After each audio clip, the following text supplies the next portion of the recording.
mimi naonanga brain ya Ndindi Nyoro ni V12 engine. V12 engine. Sasa unataka brain ya V12 yaani na brain ya Suzuki Alto. Wenyewe bunge kuna watu naonanga, ni vile sitaki kutaja majina. Kuna watu naonanga wakiongea. Yaani unaona huyu mtu mental thinking capacity yake not sized. What is the difference between a state and a nation? Listen to how Nyoro explained this thing. I'll be playing this video then to analyze, because this was during the culture bill, and this is one bill that nilikuanga nafuatilia sana because I take keen interest on matters culture. Mr. Speaker, even on the onset, it's very important to discuss also the soft side of our country. The country we call Kenya, in the definition of it, Honorable Speaker, is just boundaries. And I'm saying so because many times we confuse between several things. One, what is the country, the republic, the nation, the government, and the state. Honorable Speaker, what we call a country is just by the boundaries that define where Kenya lies. The other functions, Honorable Speaker, that defines what the state is the state apparatus, Honorable Speaker, the institutions of governance, which predominantly are made on the institution that guarantee the rule of law and accountability. Rule of law, of course, through the judiciary, accountability through democracy in a house like the legislature, and also a functional modern state, which then defines the executive. Okay. Msikia vile Ndindi Nyoro amesema that for the state you need for it to enforce the laws through the judiciary. It needs accountability through democracy. Accountability through democracy. And then be able to build a modern state through the executive. This is smart brains, bwana. Sikiza akili. Honorable Speaker, many times you don't talk about what the nation is. The nation of Kenya. And Honorable Speaker, I've talked about the country called Kenya. I've talked about the state, which makes the apparatus of the institution of governance. Honorable Speaker, there is also something very fundamental called the nation. And the nation is the soft side of the country. And Honorable Speaker, many times, even economically speaking, many countries actually progress when they have been able to align their culture. Alignment of culture. Hold there. Sikiza venye genius Nyoro amesema. Nations are able to progress when they find that they have aligned their cultures. What are your common values? What is it that we share as a nation? What are the values that we share together? Then from there you're able to build a culture that is progressive and dynamic. So what I thought, because hii kitu nilikuwa nimeisikiza, I had heard him debate back in February, hiyo time alikuwa na nini, tulikuwa tumeanza kupiga kelele online. So by then, what intrigued me when he was talking about the soft side of the government is that this is one side, the national part is the one card that is used to trigger your emotions. That is where, when we are talking about cultural, there are cultural values that ni mzuri, but there are also cultural vices. And one of the cultural vices that I wanted to talk about in this context of the nation of Kenya and the soft side of Kenya is also one bad part of it called ethnicity. Mutu wetu, mutu wa murima, or Dawe movement, Luya nation, Luo nation. And then it's all about mutu wetu. Mutu wetu akikuwa kwa gava, tutakuwa tuko sawa. Wakale. Toye na kwa kiti. Maisha iko aje? Toye si yako mbele. Amungangani kazi sisi. Mnapata kazi. Oh. Sisi hatua kwa serikali. Unajua sisi tulipigia opposition. Okay, so back to it. I'm talking about tribalism, ethnicity, but not. There's one where you're not speaking your mother language, because it's the only language you recognize. But there's a feeling that my tribe is superior over the other, and you need someone there who is of your language, who speaks with your tongue, to be able to feel that you are protected. That is not always the case, because even thieves speak your language. Even thieves, there are thieves who can speak your language. Just because someone is familiar to you does not mean that they are not capable of stealing. Actually, one thing I came to realize is that, do you know that 90% of the cases where stealing or robberies happen, it's actually done by, or orchestrated in most cases, by someone who is familiar to you? Food for thought. How about the people we are familiar with? Maybe they are the ones who are stealing from us. Familiarity breeds contempt. Back to Nyoro. And Honorable Speaker, many times we confuse the culture and the language. That is only one side of what we call the nation, or shared identity, or shared values. The soft side of the country, Honorable Speaker, encompasses and answers the question of who are we as a country, who are we as a citizenry. Honorable Speaker, one could be language, others could be shared values, others could be even our temperament, others could be our disposition as a people, because, Honorable Speaker, all these soft sides of what defines the people form what is called the culture. Thank you. What defines our culture is Kenyan. Language, we have different languages. We have some unique languages like English, Swahili, that cut across. So, and the fact that we live close to each other, then our cultures are kind of intertwined, zinakaribiana. Although we have differences in cultures, maybe you find like right now, you might share the same culture. Mimi ni Mjaluo, wewe ni Mkikuyu, but we are both Christians. So our cultures tend to look similar. Maybe huyu ni Mjaluo na ni Muislamu. So his culture is different to Mjaluo Mukristu. Mjaluo Muislamu ni mtofauti culturally, culture experience yake ni tofauti na Mjaluo Muluya. Same case is Mjaluo yuko, not Mjaluo Muluya, but Muislamu Muluya. So Muislamu Mjaluo, you can try to imagine Muislamu Mjaluo, Muislamu Muluya, Christian Luya,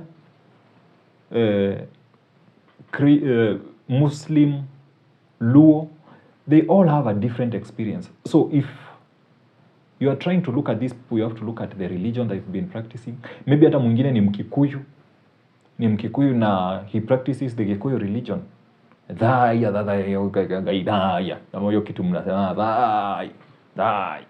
Maybe that is his culture. That is different from mtu mwenye is a Christian Kikuyu.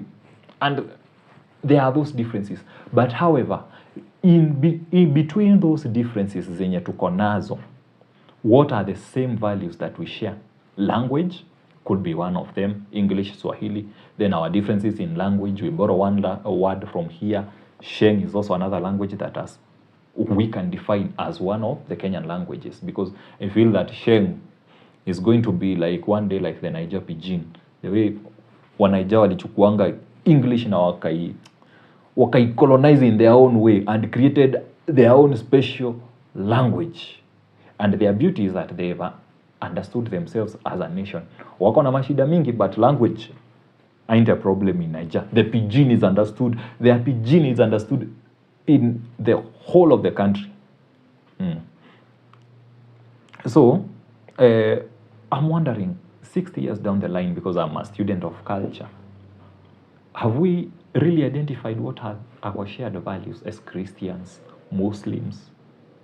Have we identified what are our values when we come from different cultural backgrounds or ethnic backgrounds, let me use the word ethnic so that we can refer to the Gikuyu, Meru versus Luo, and stop feeling that just because I was born in this ethnic community, I'm okay or I'm superior to the other. Mimi ni mtu wa Murima sina shida, mimi si kama hawa Wajaluo ni wabaya. Are you past looking at the problem being the ethnicity of someone or where they come from or the religion they practice, and actually look at people from the perspective of the values that they bring? Because kama unaweza ibiwa na mtu wa kwenyu ama upate uko na beshte fulani Luo. You know, one thing, like mimi nilikuwa, I was warned against by some lady that I respected, an old lady of mine, akaniambia, usijaribu kwa Mkikuyu, ukiwa Mkikuyu itakuwa shida tu. And that's how I lost a good girl, a beautiful Kikuyu girl, kwa sababu nilikuwa nimeweka hiyo mentality ya nisio ya Mkikuyu. So I look back and I think, maybe I made the wrong decision. It was it's not the culture that has an issue. Maybe shoshi yangu alikuwa na issue na hiyo culture, lakini by the way udema kuanga na noma. Udema hata maybe tungebuild na yeye. You never know, but it's not a regret, but those are things that you learn on the way. Nania has more to tell us about culture. Oh, before I go about culture, I was talking about the shared values. There was an episode nilikuwa nauliza, like, when it comes to values, musically, what is our Kenyan sound? We've talked about the language that Kina Niger have. Let's talk about sound. They have their sound, Afrobeat. What is the sound of Kenya? What is the sound of Kenya? Honorable Speaker, in this modern era, it is beholden upon all of us. And that is why culture is always actually not static, Honorable Speaker. It is progressive and dynamic. It behoves all of us to look at the segments of our culture, which then brings identities that are static. Identities, Honorable Speaker, that then brings about fault lines in the relationships of the people. And that is why many countries, Honorable Speaker, have had many people with different cultures, but they came together to find an overarching culture, a shared value across. That is why a country like Switzerland is actually more fragmented in terms of ethnicities than Kenya. But when you look at it, it is more cohesive. A country like Tanzania, Honorable Speaker, is more fragmented in terms of ethnicities. But when you go to Arusha or Dar es Salaam, and you ask anyone which tribe you come from, the first thing they ask you is, are you Kenyan? And Honorable Speaker, what I'm just trying to say is that it is important progressively. It may not happen very suddenly. Progressively, that for a country to actually thrive economically, they have to pull in one direction. And for a people to pull in one direction, they have to be the same people. That homogeneity of the people, Honorable Speaker, comes about by coming up with a culture that overacts and a culture that is shared across all people. People could be speaking different languages. People could be different even in their appearance, Honorable Speaker, but it is important, even for a country to thrive, that we pull in one direction. And for us to pull in one direction... Pulling in one direction, unity of purpose. I remember a video that explains about unity of purpose. How you can be pushing a cart, you are trying to push a cart. One is pushing it to this side, another one is pulling. Kazi ya kuosha mbuzi miguu. Huyu anapeleka huku, huyu mwingine anarudisha huku. And others have a unity of purpose. They are working towards the same direction. Kenyans, with the different nations that we have, what Ndindi Nyoro is trying to explain is that we still have to, or what I would say, I would challenge ourselves is that we still have to find our defined shared values. Because if, according to what Nyoro is saying, he talked about accountability being stemmed from democracy. However, have we been able to bring accountability in our government through democracy? However, no. We are not doing that. Actually, what we are doing is to demonstrate our craziness. We are supposed to demonstrate accountability, a value of accountability, because that is what we represent. However, as the corrupt nation we are, we've exuded the same values on exponential levels. And that's why I was saying that I actually don't blame the president, because actually in his thought process, he thinks he's doing the right thing. And you can never convince someone who believes that he's doing the right thing. What are you telling me? I'm doing the right thing. Yeah. So at the end of the day, it's us. It trickles down to the nation. What are the same common values? And that is where now the rain has started beating. The values of ethnicity are slowly crumbling like a cookie. It's like the dominoes are falling. That narrative is not working. Remember when Murkomen was talking about, Kikuyu, they had come from Kikuyu, Muranga, Nyeri, and where? I don't remember which other place alikuwa amesema. I think and Kiambu. And trying to make it an ethnic issue. Remember, we've said that mambo ni emotions, so they are trying to kuguza the soft part of the country, the nation part. Hiyo ndio unaguza. But now, they are guzzling it in a bad way. Then we also have this other guy who uses it in steroids. Mr. One-Term, Rigiji, Wamunyoro. Everything has to be about walikuwa watufanyie, walikuwa nini, ilikuwa, yani kila kitu, it's an ethnic problem, not a Kenya problem. Unachukulianga tu mashida ni watu wa Murima, na sisi wenye si wa Murima. Si ni Makuzo. I had forgotten. Sorry. Anyway, back to the genius of Nyoro. This is one of the genius tabling of or arguments that I've ever heard in the Parliament of Kenya. One of the few that stand out, by the way. Give someone his flowers when he's alive. And for us to pull in one direction, we first of all have to deal with the fault lines. We have to deal, Honorable Speaker, with things that divide us and find an overarching culture and shared values that bring us together as a people. And upon that, Honorable Speaker, the beauty is that we always have a chance. As a country, we have a chance. As a continent, we have a chance, Honorable Speaker, so that we can define ourselves, Honorable Speaker, through an overarching identity, and an identity that which is not static, but which is fluid. Honorable Speaker, an identity that is not static and that is fluid, that we need to find our shared values, and that is coming. Remember, I was talking about hizo my ethnicities zenye wanatumia, and the cookie is now crumbling. Gen Z have actually changed that. Remember when they said it was an ethnic issue and people got out and said, no, I'm a Kalenjin na nilikuwa maandamano, I'm a Luo na nilikuwa maandamano, so don't talk about this being a Wakikuyu issue. That cookie is just crumbling. And the beauty about it is that now the Gen Z are trying to understand. As a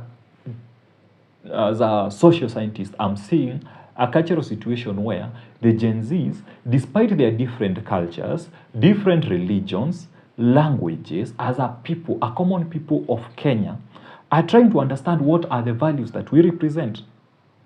They're looking at their leaders and saying, no, you guys don't represent our values. Yes, you might have the money, but you don't represent what we are for. And so we don't think that just because we come from the same culture, just because you are my fellow Kikuyu, that does not mean that we share the same values. That is now where we are coming to issues of accountability. So it's no longer about where you are from, but about accountability. And actually, Ruto predicted it. He said that the politics of ethnicity are just moving away. We are moving away from that. Hiyo haibambi. Ile inabamba sana ni politics ya issues. Okay. Maybe kinge muramba ama. We don't know. Let's not foreshadow. Back to Nyoro. Speaker, most of the static identities are the ones that pull people apart. For example, when you are born in speaking in a different language, Honorable Speaker, many times, therefore, in that particular ethnicity you come from, you may never be able to change it in your lifetime. But, Honorable Speaker, also, another static identity that we always have to live with, Honorable Speaker, many times it comes as religion. Honorable Speaker, there are also other fundamentally static identities. But the current era, the modern age of nation building, Honorable Speaker, departs from those static identities and chaperones and comes up, Honorable Speaker, with a fluid identity where people can cross over. In the identities that are static, you can't cross over. But in a fluid identity that brings people together, it becomes a big bus where anyone can get in, Honorable Speaker, and it becomes an identity where anyone can cross over, Honorable Speaker, and feel they belong. And I believe that is what we must do as the leadership. He's talking about a static identity. A static identity in this case, kulingana venye I may express, maybe I'm overthinking but in my idea, I'll give the example of ethnicity. Negative ethnicity, tribalism, tuieke tu hapo. Let me use the word tribalism. It would make more sense to use the word tribalism. So this static, we are moving away from ukabila. Ile inabamba sana Joni ni hii. Wewe ni Mkisii lakini mimi ni Mkikuyu, tunaelewana. Wana kwanga moyo wangu Mkamba. Umse mamake ni Mkamba, babake ni Mjaluo. Intermixing, intermarrying and understanding that this is a Muslim guy, but this is a cool guy. By the way, I used to be, I think, religiously brainwashed, and I would wonder, kama msee ni si Mkristo, ataingia mbinguni kweli? Well, that was not until I met Hamid Maka. May he rest in peace. And I'll tell you why Hamid Maka died. Hamid Maka is among the people who died because the government that is able to afford the government that is able to afford a 1.2 billion 8,000 capacity church was not able to build a bridge in Enzio River, and it swept away a bus that carried choir members and other people who were attending a service, a wedding ceremony. That bus, St. Joseph Seminary School in Mwingi, it was swept away with quite a good number of people. And among the people that I knew was actually Hamid Maka. Hamid Maka helped me appreciate Islam because he was practicing Islam, and I really thought that if I was a Muslim, I would have liked to be a Muslim like Hamid. However, Hamid died because of a government that could not build a bridge. An avoidable accident. That accident was avoidable because we pay taxes. So at least we deserve a bridge. Is it the first time that we are talking about the Enzio River Bridge? No, not the first time. Anyway, also literally we are moving away from that bad tribal culture to something better, understanding that kumbe kuna mse anaweza kuwa Muislamu na kuwa mse mfiti and is good at his job. Very nice, very nice. Kumbe kuna mse fulani hata si wa kwetu, ni mtaita, but give him the job, he'll get the job done. And that is where we missed this problem of having a cultural outlook. I was looking at a ticket of maybe Maraga and Mutata. Alafu wakuja wasema, itakaa ni kama mmetoka western side moja, so ndio isikae hivyo. What is the problem? Even if they are to come from the same, hata kama president na deputy president wote ni wa Kikuyu, ama wote ni wa Kisii, ama wote ni wa Luya, ama hata wakuwe wao ni wa Choge or the most random ethnicity, but they are doing the right thing. What is the problem? Because is the problem the ethnicity, the outlook, or getting things done? Well, let's hope that after these Gen Z changes that we've seen, because for me, I know it's not a matter of if things will change, it's just when. Maybe 2027, if not 2027, not past the 2032. Not past the 2032. Anyway, the genius of Nyoro, to conclude. I believe that is what we must do as the leadership of our country, as the leadership of our continent, because I believe together as a continent, we are one people. We just have to fight that one commonality, because together, and especially as Africa, we are one people, Honorable Speaker. We must act as one people. We must pull in one direction so that our continent can actually have better days ahead. And even the same should percolate to the individual states, to the individual nations, Honorable Speaker, to the individual countries, so that we continue building a cohesive society. I thank you, Honorable Speaker. Very well. Sounds like the Hegelian philosophy or something of that type. Let's hear from Honorable. We, makofi tu Ndindi Nyoro, makofi. We, lakini Mungu kuangi fair. All those brains, unaweka mse brain, ungekuwa brain ni engine, but si hata brain inapimangwa na sisi. Sasa kuna mse mmoja, mimi naonanga brain ya Ndindi Nyoro ni V12 engine.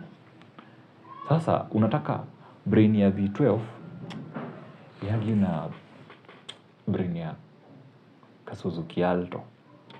Wenyewe bunge kuna watu naonanga, ni vile sitaki kutaja majina. Kuna watu naonanga wakiongea. Yaani unaona huyu mtu mental thinking capacity yake not sized. Kidogo you just ukuwa unajua kukula chakula vizuri. Ukuwa unajua kuvaa.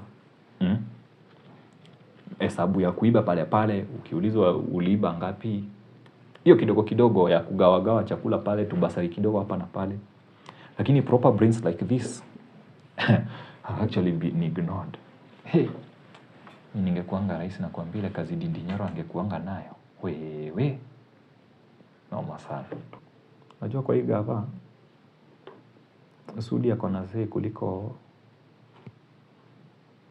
Nyoro. Listen to what